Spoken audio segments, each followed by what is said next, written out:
ನೀವೇನಾದರೂ ಜೋಗ ಜಲಪಾತ ನೋಡಲಿಕ್ಕೆ ಹೋಗಬೇಕಂದ್ರೆ ಈ ವಿಡಿಯೋನ ಒಂದು ಸರ್ತಿ ನೋಡಿ. ಈ ತಪ್ಪನ್ನ ನೀವು ಮಾಡಬೇಡಿ. ಅಲ್ಲಿ ನಾನು ರೀಸೆಂಟಾಗಿ ಜೋಗ ಹೋಗಿದ್ದೆ. ಅಲ್ಲಿ ಏನು ಸಮಸ್ಯೆ ಆಯ್ತಂದರೆ ಜೋಗದಲ್ಲಿ ನೀರಿಲ್ಲ, ತುಂಬ ಅಂದರೆ ತುಂಬ ಕಮ್ಮಿ ನೀರು ಬರ್ತಾ ಇತ್ತು. ನಾವು ಏನು ಮಾಡ್ತೀವಿ ಅಂದರೆ ಸೋಷಿಯಲ್ ಮೀಡಿಯಾದಲ್ಲಿ ನೋಡಿಬಿಟ್ಟು ಫುಲ್ ಮೊಬೈಲ್ ಹೋಗ್ಬಿಡ್ತೀವಿ. ಬಟ್ ಅಲ್ಲಿ ನಮಗೆ ನಿರಾಶೆ ಆಗ್ತದೆ. ನಿಮಗೂ ಆ ಥರ ನಿರಾಶೆ ಆಗಬಾರ್ದು ಅಂದರೆ ನೀವು ಯಾವಾಗ ಹೋಗ್ಬೇಕಂದ್ರೆ ಈ ಜನವರಿ ಮತ್ತು ಜೂನ್ ಒಳಗಡೆ ಹೋಗ್ಬಾರ್ದು. ಇದು ಆದಮೇಲೆ ಹೋಗೋದು ಒಳ್ಳೆಯದು. ಮತ್ತು ಇನ್ನೊಂದು ನನ್ನ ಪ್ರಕಾರ ಬೆಸ್ಟ್ ಟೈಮ್ ಅಂದರೆ ಆಗಸ್ಟು.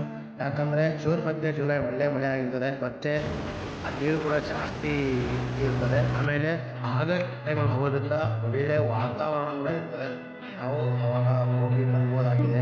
ಮತ್ತು ಅಲ್ಲಿ ನಮಗೆ ಸುಮಾರು ಜನ ಹೇಳಿದ್ರು ಏನಂದರೆ ಗೊತ್ತಿಲ್ಲದೇ ನಾವು ಇವಾಗ ಈ ಟೈಮಲ್ಲಿ ಬಂದಿದ್ದೀವಿ ಅಂತ. ಆ ಥರ ಯಾರೂ ಗೊತ್ತಿಲ್ಲದೆ ಹೋಗಬೇಡಿ. ಬೆಸ್ಟ್ ಟೈಮ್ ಅಂದರೆ ಹೇಳ್ತಲ್ಲ, ಜನವರಿ ಮತ್ತು ಜೂನ್ ಮಧ್ಯದಲ್ಲಿ ಹೋಗಬಾರ್ದು. ಜೂನ್ ಆದಮೇಲೆ ಹೋಗೋದು ಒಳ್ಳೆಯದು. ಇನ್ನೂ ಬೆಸ್ಟ್ ಟೈಮ್ ಅಂದರೆ ಆಗಸ್ಟ್. ಮತ್ತು ಇನ್ನೊಂದು, ಈ ಟೈಮಲ್ಲಿ ವಿಪರೀತ ಬಿಸಿ ಬೇರೆ, ವಿಪರೀತ ಹಿಂಸೆ ಆಗ್ತದೆ.